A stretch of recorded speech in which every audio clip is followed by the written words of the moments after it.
Doctor Who's first ever Christmas special was an episode named The Feast of Stephen, broadcast on Christmas Day, 1965. It was also Doctor Who's last Christmas special for 40 years. It references carols, Father Christmas, and ends in a notorious festive toast. But far from being crafted to be seen as the jewel in the BBC One schedule, it was specifically designed not to be watched. And for those who did watch, they wouldn't have anything too taxing or depressing to cope with on Christmas Day. Familial habits in the festive home were very different in the 1960s, and rather than accepting that everyone would be collapsed in front of the TV in a food coma for the evening, resulting in a massive hike in viewers, the Doctor Who production team understood that electronic entertainment would be shunned in favour of quality time with loved ones, or more realistically, playing with their new toys and getting hammered. The ratings when the episode was broadcast would bear this out to a small extent compared to previous weeks. However, it was still a much healthier figure than most of the massacre and the arc that followed on. So, partly because Christmas was seen as a time for light entertainment, and partly because a chunk of viewers would miss this segment of the story, it was decided to disconnect it from the rest of the episodes around it and turn it into a more light-hearted variety show, in fact, bordering on being a parody of a real Doctor Who episode. So how did this unusual episode come about? How did the production team originally intend to incorporate real Hollywood legends into the episode, and who really wrote it?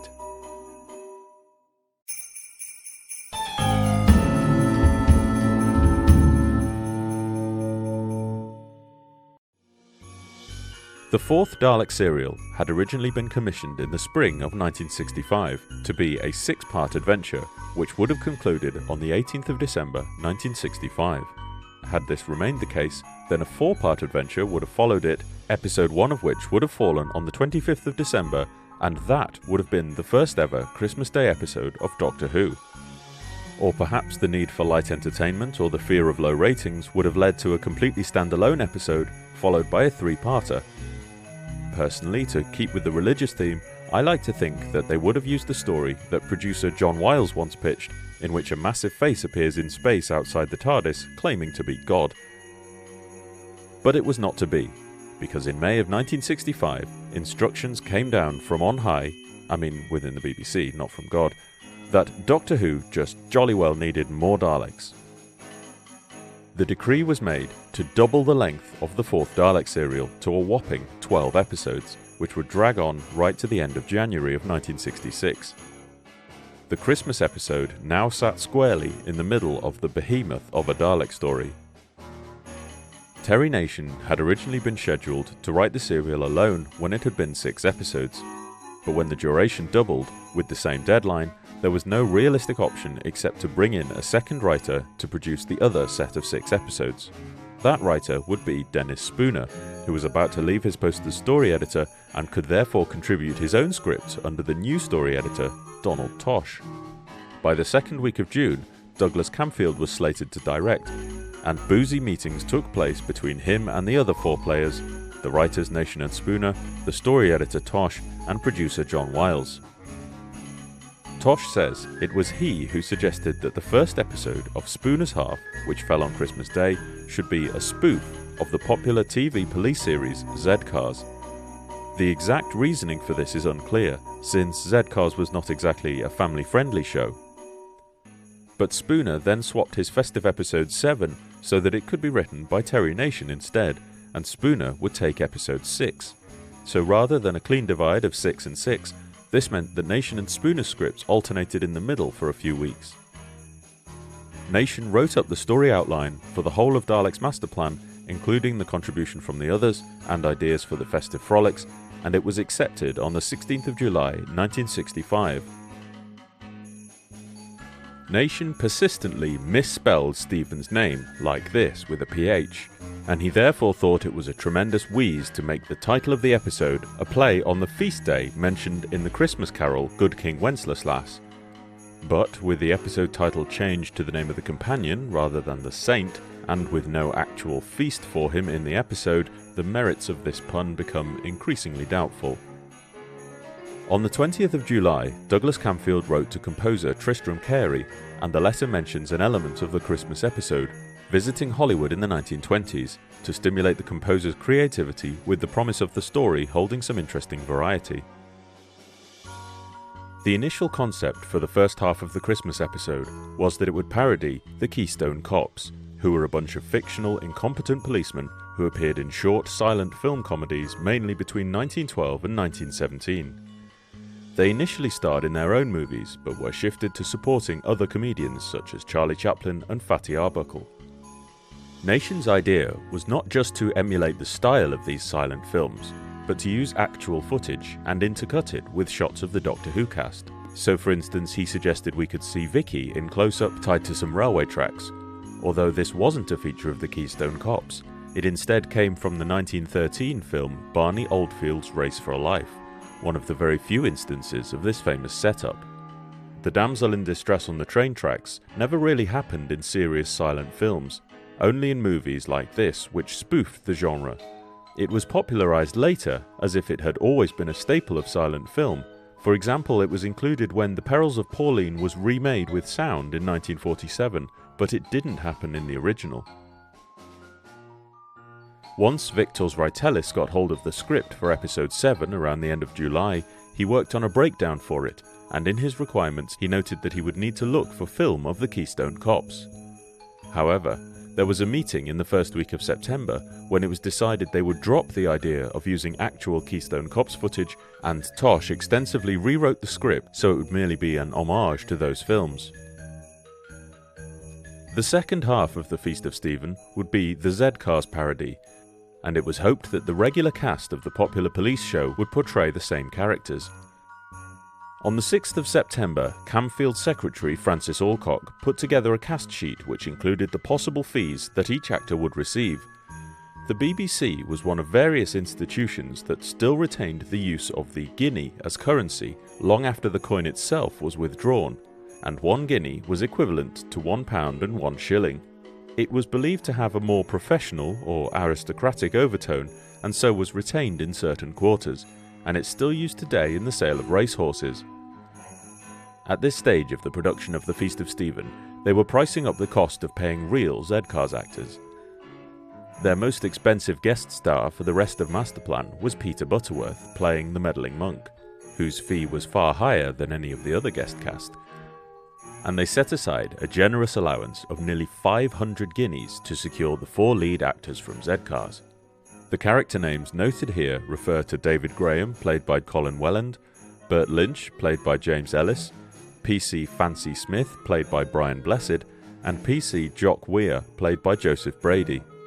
Colin Welland's fee for Zed Cast had been determined, and it looked promising that they could afford this crossover.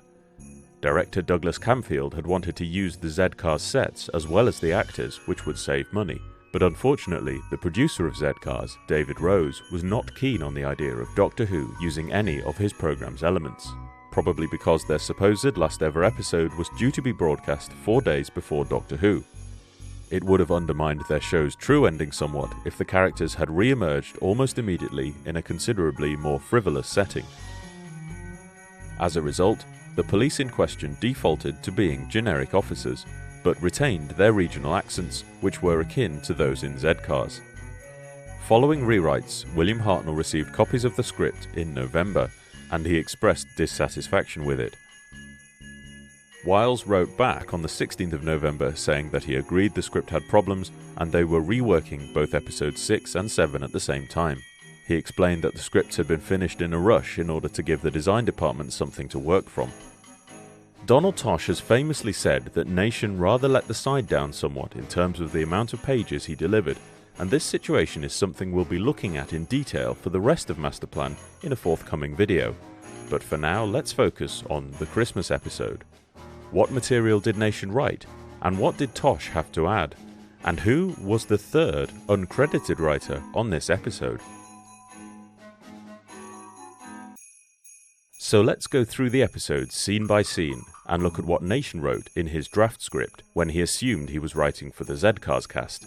Then we'll compare it to what was changed by Tosh in his rewrite, plus any further additions before it made it to screen.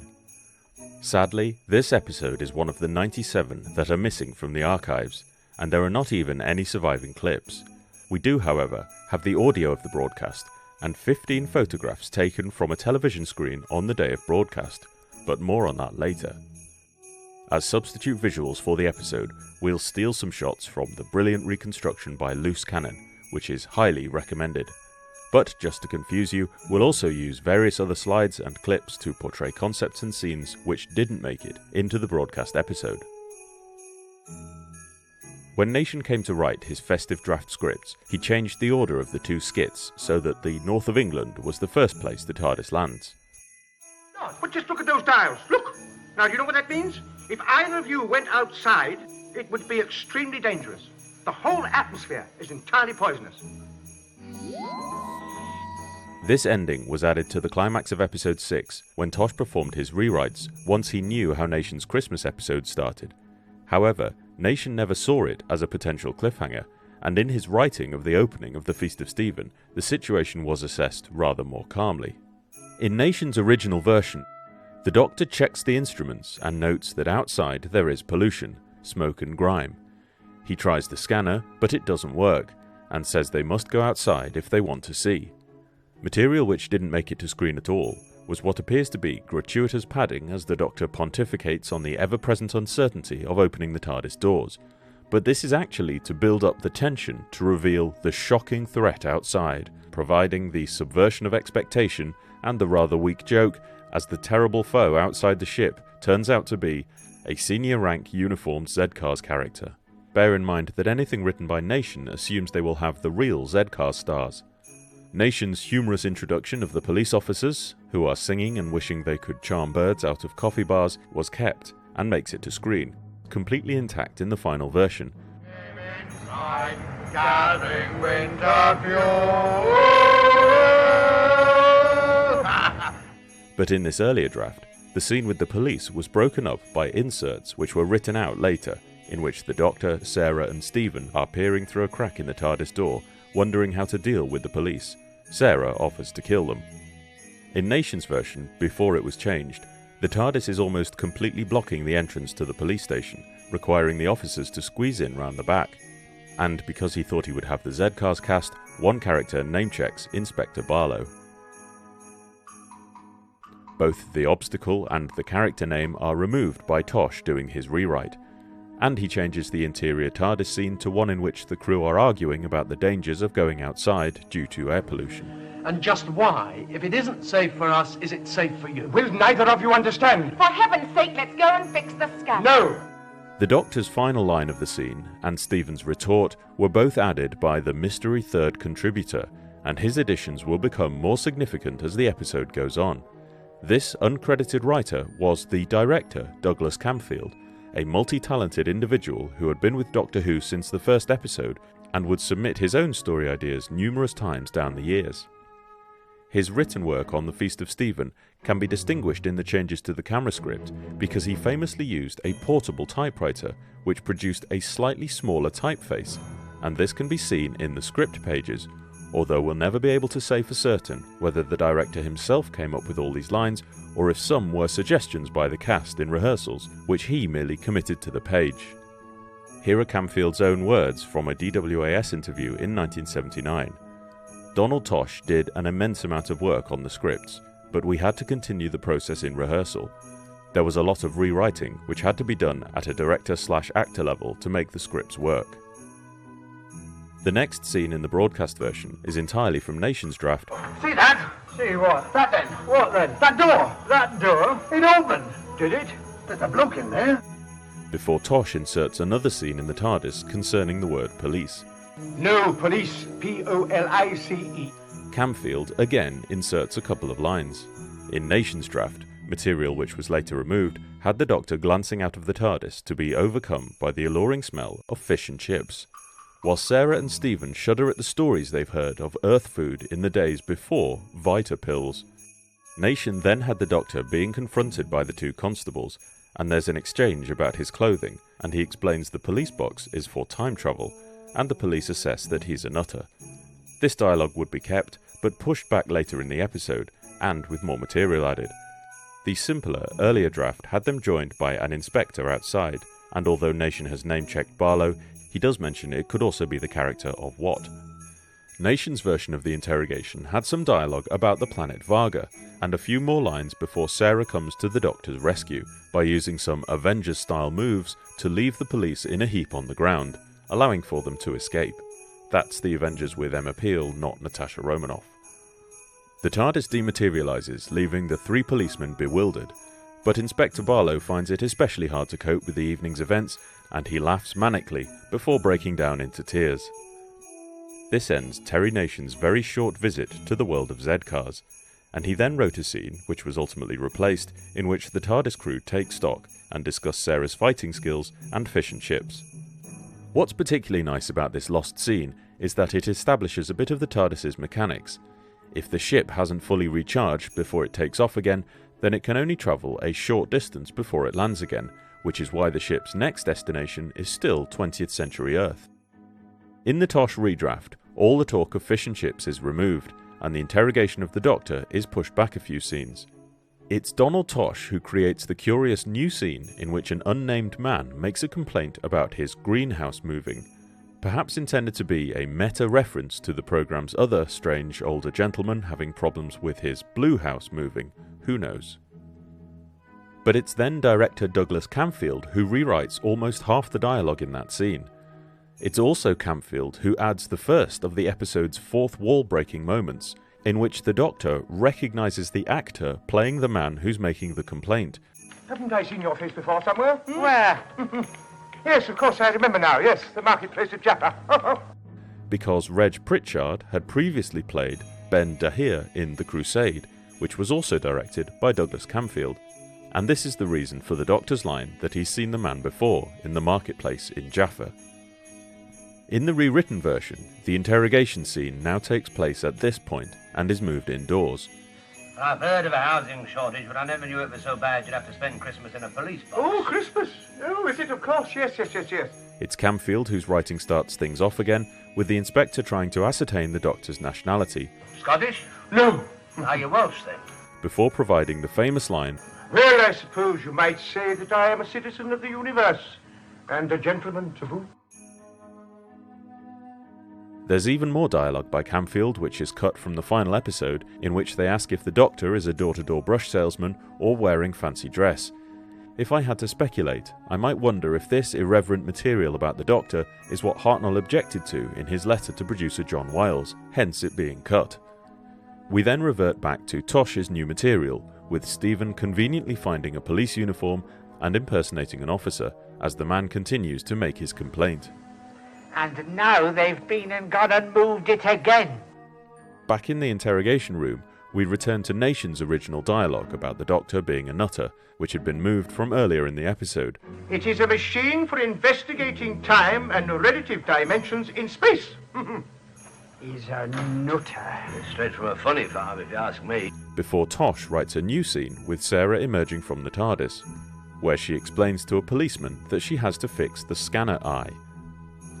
Camfield adds the line, Have a swinging time. There's a little rejigging of the dialogue even after the camera script is typed up, possibly by the cast themselves, and at the start of the next scene, Camfield also adds the line about Stephen making the place look untidy. It seems that Peter Purvis adds a little joke of his own here, with the unscripted adjustment of his line to be more northern. Yes, I. But it's Camfield who adds the Doctor questioning the funny accent, and Stephen replying, Everybody else is doing it. Stephen manoeuvres the Doctor outside, where Sarah is being manhandled, but instead of the climactic Avengers-style fight, Sarah just delivers an elbow to the stomach and the TARDIS crew escape. A late addition to the script by Tosh was padding inside the TARDIS, where they recap the Dalek plot and importance of the Terranium core. Is the Terranium safe? Yes, over there. Oh, I'd forgotten about the Daleks. Now, that's one thing you mustn't do, my dear. Remember, they have the same type of machines, and they can follow us. As with the first half, the final version of the second half of the Feast of Stephen broadly follows Nation's original draft, with some changes and additions. As seen on screen, Nation wrote it so that the TARDIS lands in what appears to be a sawmill, but in his slightly different original, Sarah is idly wishing they would land somewhere calm, Then we cut to a close-up of Hollywood beauty Blossom Lefevre screaming as the villainous Darcy Transon advances. In the role of Blossom, Camfield cast his then fiancée Sheila Dunn. Both Tosh and Camfield add a little Machiavellian dialogue, but Nation's scene plays out with Blossom swooning and the villain ties her to the bench of the sawmill and starts the motor.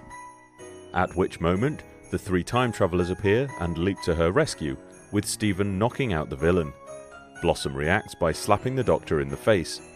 In Tosh's revision, the Doctor has no role in the rescue and there's no slap.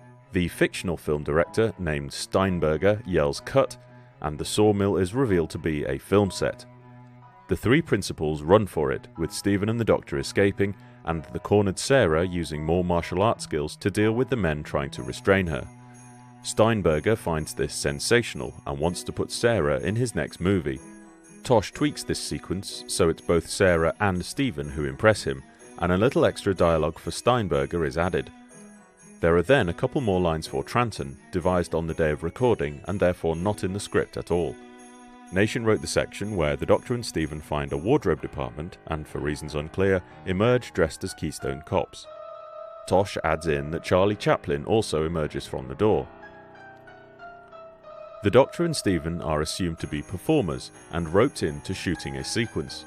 This is where Nation outlines they should use footage of a real Keystone Cops routine, and every time a cop falls off the police car, it should cut to a close-up to reveal it's the Doctor or Stephen. As noted, the real Keystone Cops footage was dropped, perhaps for reasons of cost. Instead, Tosh writes a simpler scene with the Keystone Cops doing the familiar routine of going left and right at the end of the passage. Although Nation's script did run short anyway, the decision to drop the agreed idea of having perhaps 3 full minutes of footage from another production would have accounted for at least some of the shortfall in writing. We then come to the Arabian tent, and a character who Nation calls Rudolph, and describes being in the style of Valentino. There is then a little setup and payoff from Nation which would be cut from the final script, whereby the Doctor and Stephen collapse into chairs and the Doctor explains they are in Hollywood, a place where they made films. Stephen has heard of films, the precursors to trimensional colour vision of his time. The Doctor says that many actors of the silent film era were doomed once sound was introduced, at which moment Rudolph speaks in a very high-pitched voice. That's one of them who didn't make it, quips the Doctor. But in the name of padding, Camfield drops the punchline about silent film actors so that he can give Rudolph, playing a sheik, a line, and then have some dialogue discussing his performance. And then I will come to you on my camel and sweep you away across the desert. No, terrible. Okay, Harry, terrible. cut down at 23. You've got to give it more feeling. She's not a sack of potatoes. But as a trade-off, Camfield devises the idea of adding silent film captions. Tosh gives the director of the Arabian film a name, Ingmar Knopf, and adds some dialogue for him. Camfield then adds a rather confusing whole extra scene. Tosh then comes up with the idea that the Doctor could be mistaken for Professor Webster, an expert on Arabian customs who the Hollywood crew are waiting for. We need your help. Certainly, my help. Oh, I should be delighted. Yes, Saidi, Iver. Hartnell speaking Arabic is an unscripted addition. At this point, in Nation's original version, things were slightly different.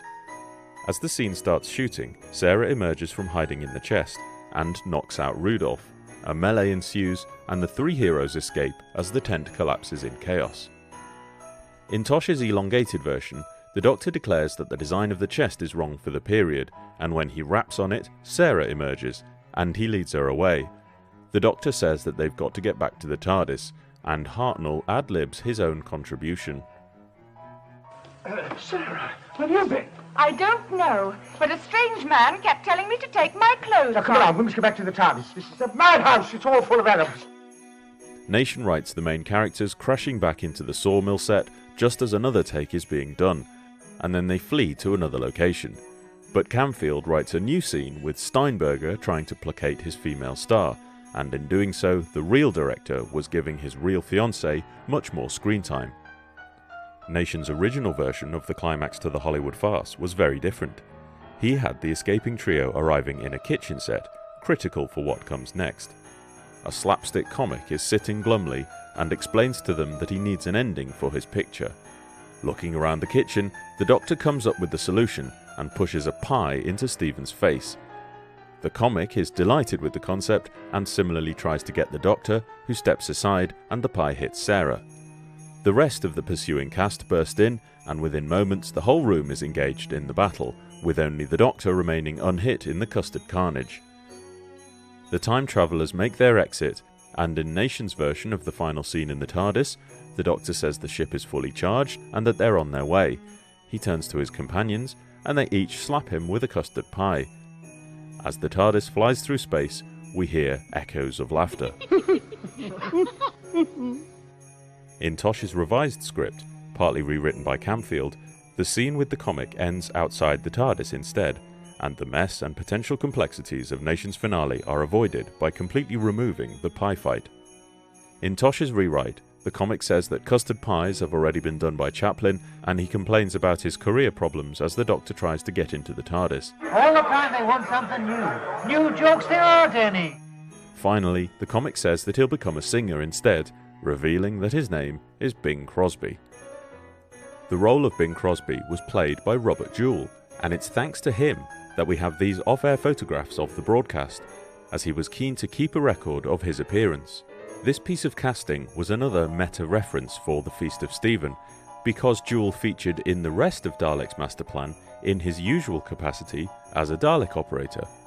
So the joke here is that we are watching an episode of a Dalek serial in which the Daleks can't be seen, however we instead get the man from inside a Dalek who normally can't be seen. Bizarrely, the Feast of Stephen's two parodies, the police station and the Hollywood setting, both echo other things in the TV schedule on Christmas Day 1965. Although it wasn't exactly Zed Cars, another police drama, Dixon of Dock Green, was on earlier in the day before Doctor Who, and later in the evening was the TV premiere of Road to Bali, starring Bing Crosby. It's hard to say if this was a deliberate tie-in, but we know the scripts were still being worked on in late November when the line was added, so it's just possible it wasn't a coincidence. The TARDIS dematerializes, and the chaos in Hollywood continues for several moments more, courtesy of writing from Tosh and Camfield, including the arrival of the real Professor Webster, played by one Albert Barrington. We assume this was a real actor, but with no visual reference we can't be sure, but he doesn't seem to have existed anywhere else in the whole of television history, and trust me, Toby Hadoke has checked. When Loose Cannon did their incredible reconstruction from which this image is taken, they used William Hartnell to fill the void of the faceless actor, adding to the joke of mistaken identity in a way that actually would have been completely in keeping with the rest of the episode's style.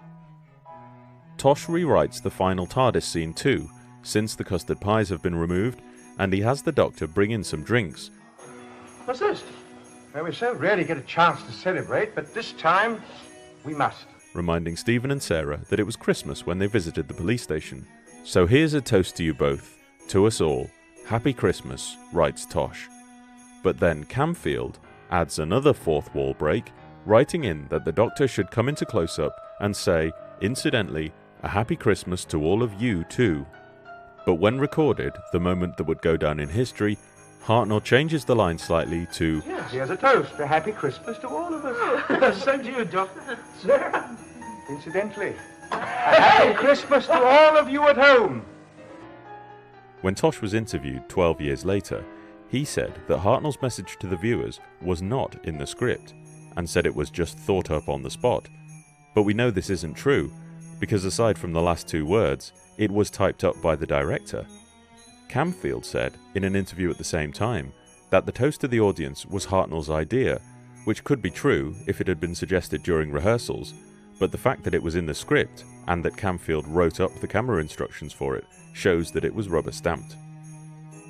Camfield claimed that Hartnell took them by surprise, and that they had no editing facilities with which to remove it, neither of which were true, and these comments made in 1979 created a myth about Hartnell being a loose cannon that endured for many years. The episode was intended to be light-hearted filler, but totally disposable in terms of the narrative, even more so than the other episodes of the Daleks' master plan, which trod a lot of water in order to reach the impractical 12-episode duration which had been imposed upon the production team. As such, Episode 7's Feast of Stephen could be edited straight out with no impact on the story, and that's exactly what happened when Masterplan was sold abroad. TV specials are incongruous when shown at any other time of the year, especially ones which end with festive wishes spoken directly into the lens. In March of 1966, only 2 months after the broadcast of the Daleks' Masterplan was finished, it was offered for sale abroad as an 11-part serial, meaning that the Feast of Stephen had already been recognised as having no commercial value. And it was therefore likely to have been the first ever episode to be wiped without ever having been copied. Since it was never sold abroad, it's probably the episode that can be said with most certainty does not exist anywhere in the world and will never be seen again. Happy Christmas.